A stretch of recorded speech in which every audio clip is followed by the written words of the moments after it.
Hello, welcome to another One More Multiverse tutorial. This time around, we'll be talking about sheets, how to use them, how to use our automated character sheet builder for 5e, and more.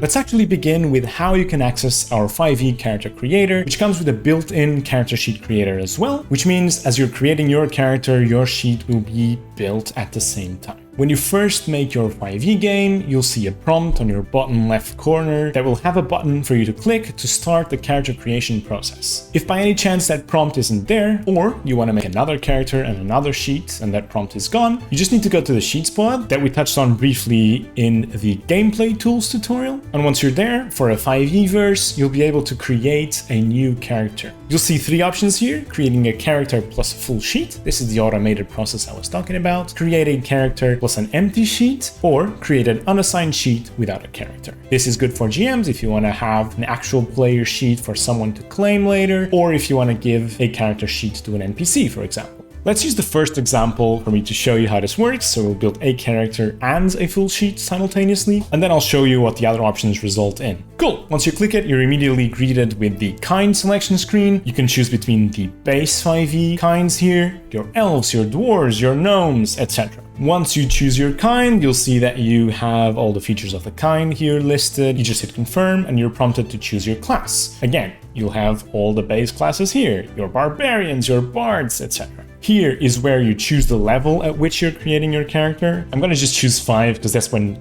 things get fun anyway. And when you choose your class, you'll be able to see your features and your subclasses and some of your stats or the recommended stats for that class, but you can explore this on your own. It's pretty straightforward. Once you hit confirm, you'll be able to choose your subclass. Obviously, we just have the base subclasses, but if you wanna use another one, you can just pick no subclass and just input your data later. Here is where you'll make your choices for the level you chose. Now we'd be able to choose our proficiencies, any other features that gives us choices, spells, etc. Next up, there's your stats. You can choose between point buy and standard array, or just do manual input if you rolled, for example. In case you're new to 5e, you'll see that you'll be able to match the stats with the recommended stats in case you want to follow our suggestions, but you know, it's 5e, it's up to you. Following that, you can make the classic choice between the starting equipment and having a starting gold value. And then finally, the fun part. You can choose your appearance. If you've seen the tutorial where I touched on character creation earlier, then this should seem familiar, but you can choose any features for your character within our library. So I'm just going to quickly glance over this because you can go check the other tutorial or just try it yourself. It's pretty straightforward. For the final step, you can just give your character a name, choose their pronouns, and have a quick peek at the character sheet through this button. You can also download your sprite if you want to. If by any chance you've missed some of the choices, then these yellow boxes will tell you, and you can just go back and choose the things you've missed.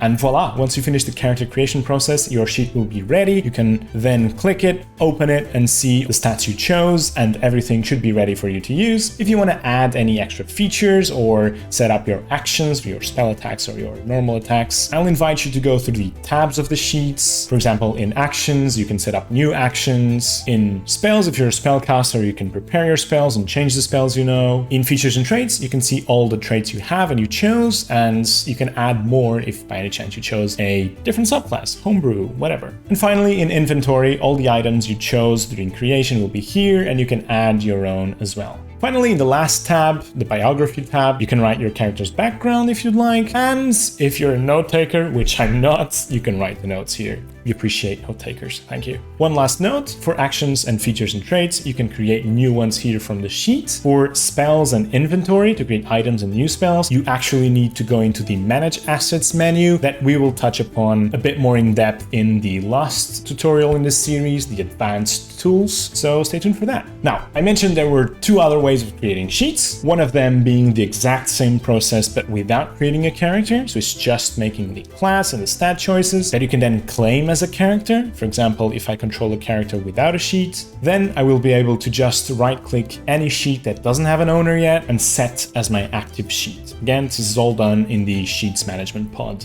The other option was to create a blank sheet. Instead of making all the choices, you make your character, and this is just the opposite of what we just did. To create a character plus an empty sheet, the button is still in the same place, but the outcome will be you'll have your character sprite and a completely empty sheet. To edit a sheet, it's very simple. You just open the sheet, click the values, change the fields, whatever you want, and you'll be ready to use. Last point to touch on for 5e sheets, if you are the GM and you want to supervise the sheet creation process, maybe you have new players to the game and you want to help them, there is a spectate button. This will open up the character builder and you'll see where everyone is currently and which step, and you can just chat back and forth and help them if needed.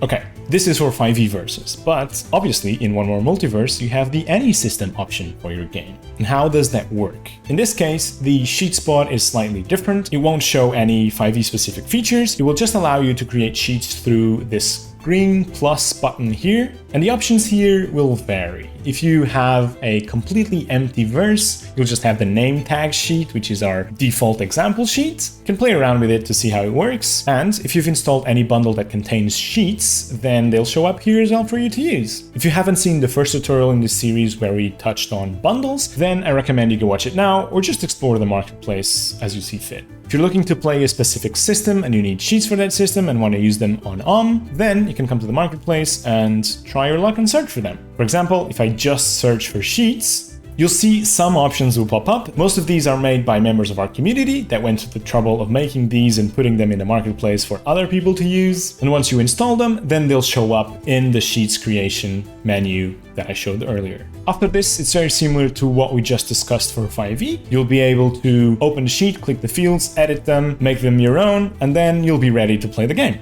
If you can't find the sheets you're looking for and you want to use for them, then you can try your hand at making your own. This is pretty advanced stuff, so I won't cover it now. I will cover it later in the advanced tools section of this tutorial series. And with that, I conclude everything I wanted to tell you about sheets on One More Multiverse. Again, it is not mandatory. You can use your paper sheets if you like. You can use other software to have your sheets on and still use as a visual platform. But if you really want to have the true one-tab experience, you can follow what we just went through in this tutorial and have your sheets in One More Multiverse. As always, check the description down below for the rest of this tutorial series. If you've seen them in order so far, then we still have a few to go, and this is where things get a bit more complex, but a bit more juicy for your role-playing games. So stick around, because the next tutorial in the series is for all you GMs out there. I'm gonna go through all the GM tools and how you can use them to make your gaming experience better.